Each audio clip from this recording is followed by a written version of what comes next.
ये ड्रॉप कर दूंगा आपको।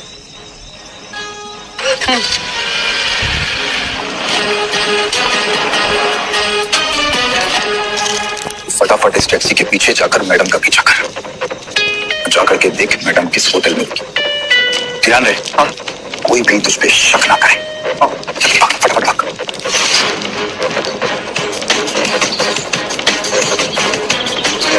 अगले 1 घंटे में अनिका की टैक्सी मनाली की सबसे बड़ी 5 स्टार होटल पैराडाइज इंटरनेशनल में दाखिल हुई।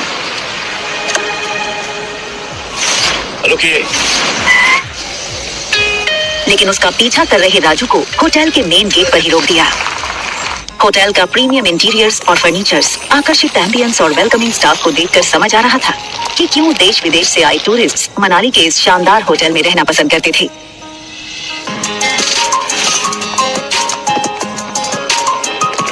इस फ्लोर पे 2 ही रूम्स हैं। जी मैम, इस टॉप फ्लोर पे सिर्फ 2 ही लग्जरी अपार्टमेंट्स हैं। एक आपका और दूसरा हमारे होटल के मालिक रोहित मारवा सर का है। प्रेसिडेंशियल स्वीट एक काफी लग्जूरियस अपार्टमेंट था। ये प्रेसिडेंशियल स्वीट हर कोई अफोर्ड नहीं कर सकता था, मगर world famous neuro surgeon doctor Amrita उर्फ अनिका को इससे क्या फर्क पड़ने वाला था। चेंज करो, मैं आ रही।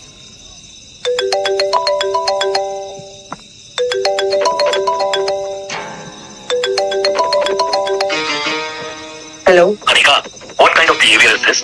कुणाल 2 घंटों से एयरपोर्ट पर तुम्हारा इंतजार करता रहा। तुम उसके साथ आई क्यों नहीं? कहाँ हो तुम? आ रही हूँ मैं। अनिका और उसके पिता गौतम के रिश्तों में दरार की वजह गौतम खुद था। 6 साल पहले गौतम ने अनिका से मुंह फेर लिया था और उसकी बेटी रिया को अपनाने से मना कर दिया था। इन 6 सालों में गौतम ने कभी भी अनिका को याद नहीं किया और आज उससे डिवोर्स पेपर साइन करने के लिए बार बार कॉल किए जा रहे हैं। लेकिन डिवोर्स पेपर के साथ साथ गौतम अनिका से कुछ और भी चाहता था। लेकिन क्या? तभी अनिका के फोन पर उसकी असिस्टेंट राजलक्ष्मी का फोन आया। हेलो मैडम, आशा करती हूँ आपकी फ्लाइट सेफ और कंफर्टेबल रही होगी और आपकी नींद भी पूरी हुई होगी। अब ये बताओ, एक्टिंग करने के लिए फोन किया या कोई नई बात बताने के लिए? अरे फिर से वो बिजनेस टाइकल रोहित मारवा का मेल आया था। वो अपनी दादी माँ का इलाज देश की सबसे बड़े न्यूरो सर्जन डॉक्टर अमृता यानी आपसे करवाना चाहता है। इस वक्त वो मनाली में ही है। आप भी मनाली में हैं, तो मैंने सोचा क्या मैं अपॉइंटमेंट फिक्स कर दूं? नहीं नहीं, बिल्कुल नहीं। ये बड़े लोग अपने बड़े बुजुर्गों की चिंता का सिर्फ ढोंग करते हैं। इनका असली मकसद ना कुछ और ही होता है। बड़े बुजुर्गों की प्रॉपर्टी, उनका बिजनेस और पता नहीं क्या क्या। हमें इनसे दूरी रहना चाहिए। ओके, ऐसे विश। वैसे एक बात बता दूं, मैंने सुना है कि रोहित मारवा की पर्सनालिटी काफी डैशिंग है। टॉल, डार्क, हैंडसम और इतनी कम उम्र में इतना बड़ा बिजनेस टाइकून। और अगर लाइफ में थोड़ा रोमांस आ ही जाता है तो इसमें क्या नुकसान है? रोहित का फोटो भेजो। अगर ऐसा ही है तो एक काम करो, तुम ही उसे डॉक्टर अमृता बनकर मिल दो। डॉक्टर अमृता के चेहरे को यहाँ कोई नहीं जानता। यहाँ में सिर्फ अनिका गुलेरिया हूँ। ठीक है, रोहित की फोटो भेजूंगी, एक बार देख लेना। अनिका हंसते हुए फोन काट देती है। लेकिन इसके पहले कि अनिका लिफ्ट के अंदर जा पाती, तभी अनिका को लगा जैसे मानो उसके पीछे कोई खड़ा हो। अनिका ने जैसे ही पीछे मुड़कर देखा तो वो हैरान हो गई। पीछे रिया खड़ी थी। उसका चेहरा कुछ उखड़ा हुआ था और वो बस अनिका को एकटक देखी जा रही थी। अनिका को लगा कि रिया नींद से अचानक उठकर उसने अनिका को पास नहीं देखा होगा, इसलिए ऐसे खड़ी हो गई होगी। मम्मा जल्दी वापस आ जाएगी और आते हुए ना आपकी फेवरेट चॉकलेट आइसक्रीम ले आएगी। ठीक है, आप जाओ कमरे में और आराम करो या अपनी फेवरेट वीडियो गेम खेल लो। ठीक है,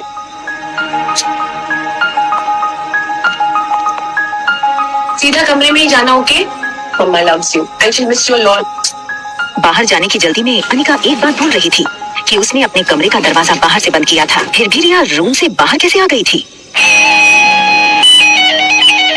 तभी एक टॉल और हैंडसम आदमी होटल के टॉप फ्लोर के कॉरिडोर में तेजी से चलता हुआ आता है। ये आदमी था मारवा इंडस्ट्रीज का सीईओ रोहित मारवा।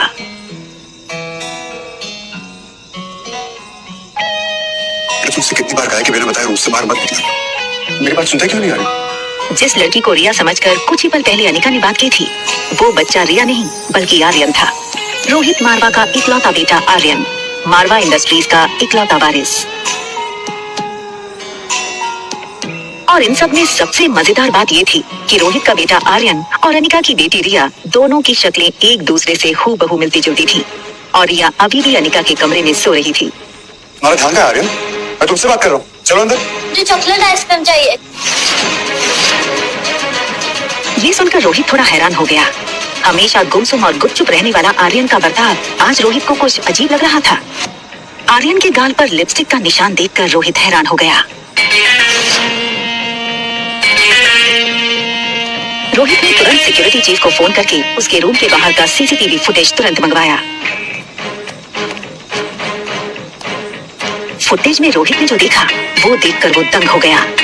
आर्यन एक ऐसा बच्चा था जो किसी अजनबी से तो दूर बल्कि रिश्तेदारों से भी ज्यादा बात नहीं करता था, ना ही उसके पापा के अलावा किसी के साथ मिक्स होता था।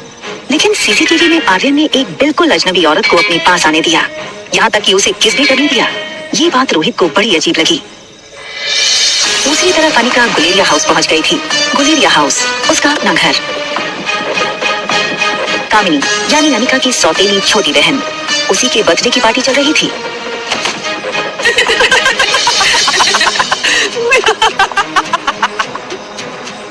जैसे ही उस लड़की को अनिका ने देखा उसे याद आया कि वो लड़की उसकी बुआ की बेटी प्रीति है।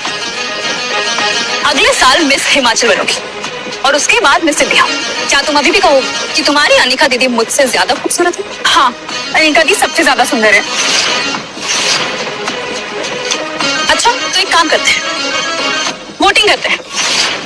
तो आप लोग वोट करोगे इस मोटी और मुझ में ज्यादा खूबसूरत कौन है, ठीक है?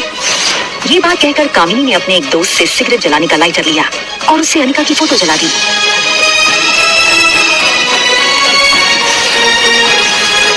दूर खड़ी अनिका चुपचाप ये सब देख रही थी।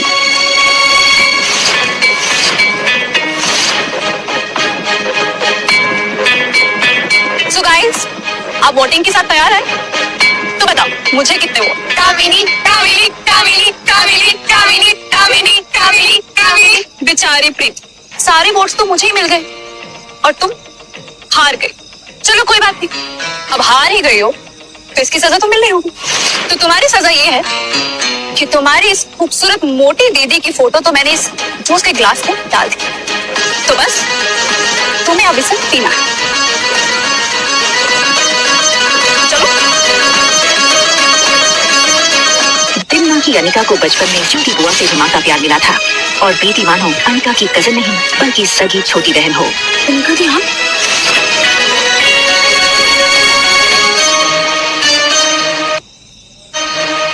हार और जीत का फैसला खेल खत्म होने के बाद होता है और खेल अभी खत्म नहीं हुआ है।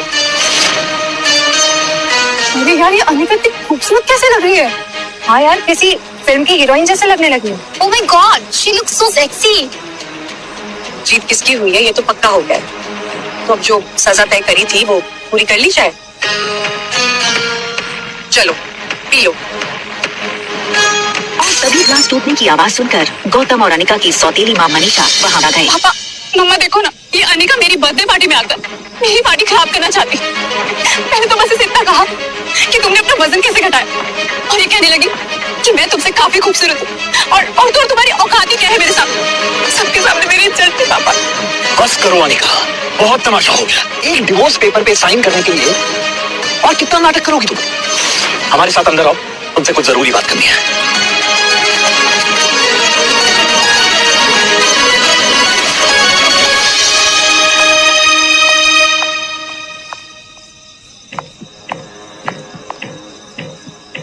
छह साल बाद अपनी बेटी से मिलने की कोई भी खुशी न जताते हुए वो सीधे मुद्दे की बात करना शुरू करते हैं।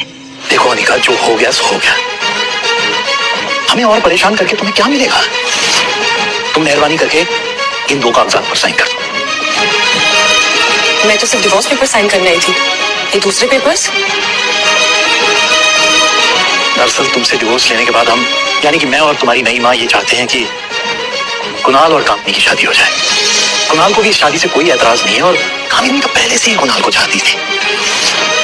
बस कुणाल के दादाजी की एक ही इच्छा है। दरअसल तुम्हारी माँ के गुजरने के बाद उसकी जो फार्मा कंपनी तुम्हारे नाम हो गई थी, वो कंपनी तुम अपनी छोटी बहन कामिनी को शादी में तोहफे में दे दो।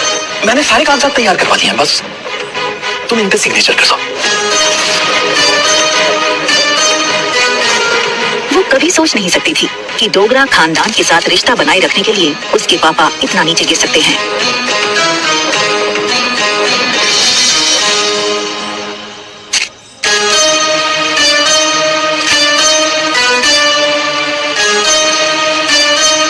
अपना खिलाने को इस दुनिया में इस कंपनी के अलावा मेरे पास कुछ नहीं है। माफ कर दीजिएगा, लेकिन ये कंपनी मैं आपको नहीं दे सकती।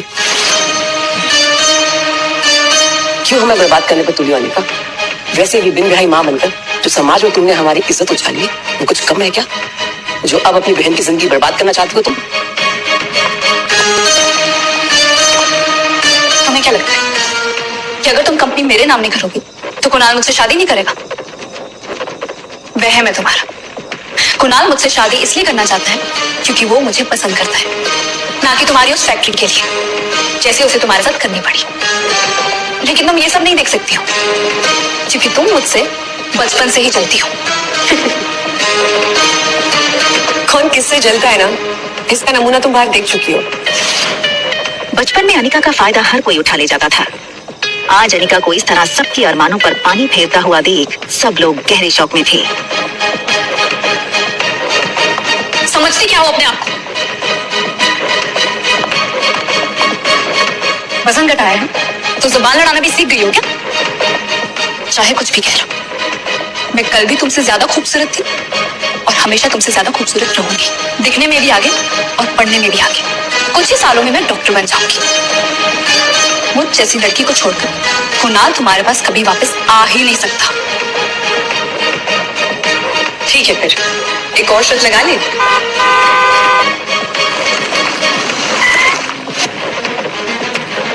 कहाँ गई ये मोटी? 2 घंटा इसने मुझे एयरपोर्ट पे वेट करा है। अनिका, कहाँ हो तुम? क्या कुणाल अनिका को देख लेगा?